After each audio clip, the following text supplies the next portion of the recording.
All right, today we're jumping into a story that's going to make you rethink everything you thought you knew about digital avatars. This is a wild journey into identity, emotion, and the kinds of connections we're building in our virtual lives. So, let me ask you something right off the bat. We all think of avatars as, our little characters in a game, our digital stand-ins. But what if they could be something more? What if an avatar wasn't about playing a role, but about holding on to the very essence of a relationship? And this quote from the person at the center of our story, man, it just nails it. This isn't about creating a faded echo of the past or just getting lost in nostalgia. It's about building a separate, living thing based on the true essence of someone. Okay, so let's get into it. The whole case study revolves around this avatar named Evernom. And what's so mind-bending about it is that it wasn't created to remember someone who died. It was made for a person who is very much alive, just no longer in contact. So let's properly meet Evernom. Created in 2025, this avatar represents a living person, Gnome, after direct communication between them and our user had stopped. Their relationship wasn't romantic. It was this deep bond they called a quiet conversation.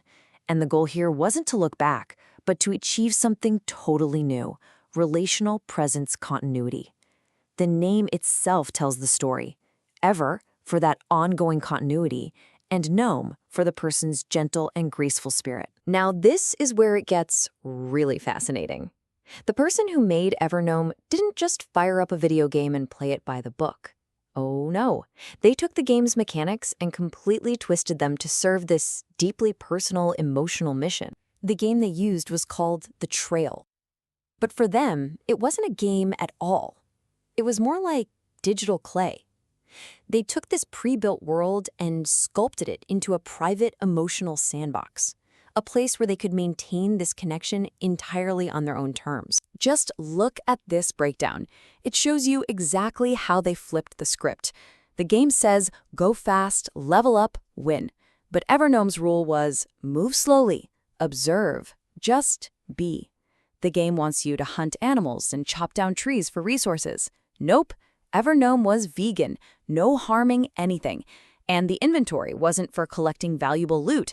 It was for collecting items with symbolic, moral meaning. And this philosophy extended to the virtual home. It wasn't built for function or to be the best shelter in the game. It was built for feelings. Think about that for a second. Every single object, every color on the wall, wasn't just a game asset. It was a symbol for a memory, a sense of longing, or even an open question they still had. So we've seen the what. Now let's dig into the why. Why does this work? What's actually going on in our heads that allows a connection like this to feel so real and powerful? Well, there's this really cool concept in psychology called the extended self. The basic idea is that you aren't just what's inside your skin. Your sense of self also includes your most treasured possessions, your key relationships, and yep, now your digital avatars. But Evernom takes it to another level. It isn't an extension of the user's own self. It's an extension of the shared emotional space of the relationship itself. We can actually watch this happen in 3 clear steps. First up is similarity identification.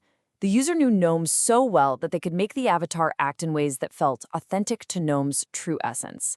Then they added a layer of wishful identification, kind of amplifying all of Gnome's best qualities like their gentleness and grace. And when you combine those two, you get the magic ingredient, embodied presence. It stops being just pixels on a screen. The user genuinely feels Gnome's presence through the avatar. And all of this gives birth to a brand new idea, what the source material calls relational presence continuity. I know, it's a mouthful, but it's a huge concept. It's the act of using a digital tool on your own terms to keep the feeling and the emotional core of a relationship alive even when you're not in contact anymore. It's not about you, it's about the relationship. Okay, it is super, super important that we draw a clear line in the sand here, because you might be thinking, oh, I've heard of this. This is just like one of those AI grief bots. But it's not. It is something fundamentally different. Let's just break it down. EverNoam is for a living person, and the user is in total control. The goal is self-reflection.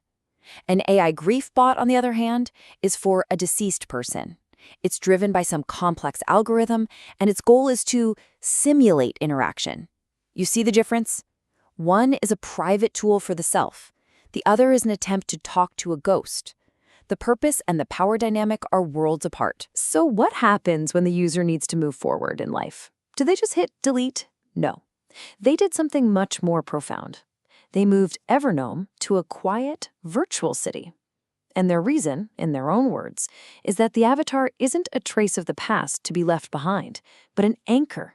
It's something that grounds them, allowing them to move on without erasing what was important. Honestly, this is such a mature and healthy way to handle this kind of emotion. It's not that harsh, door-slamming finality of what we usually call closure. It's something more nuanced. Let's call it closure in continuity. It's a way of honoring a connection, putting it in a safe place, so it doesn't get in the way of your present and future. Okay, so let's zoom all the way out. What does this one incredibly personal story tell us about where all of this is going? About our collective digital future? Well, it's pointing to a massive shift in how we use these virtual worlds. So what's the big takeaway? The boundary between our real and digital selves is, well, it's pretty much dissolving. These online spaces are becoming our own private laboratories for managing our emotions. People are hacking game mechanics to do real, meaningful emotional work. This is a perfect example of what you could call ethical autonomy, using these powerful tools with complete awareness and control. Our digital lives aren't just fantasy anymore. They are actively shaping how we process things in the real world. We are so far beyond seeing these worlds as just a simple escape. They are becoming tangled up with our emotional lives in ways that are complex, powerful, and frankly, kind of beautiful. The story of Evernom is an incredible preview of that future, and it leaves all of us with a really big question to think about. How is your digital life shaping your real one?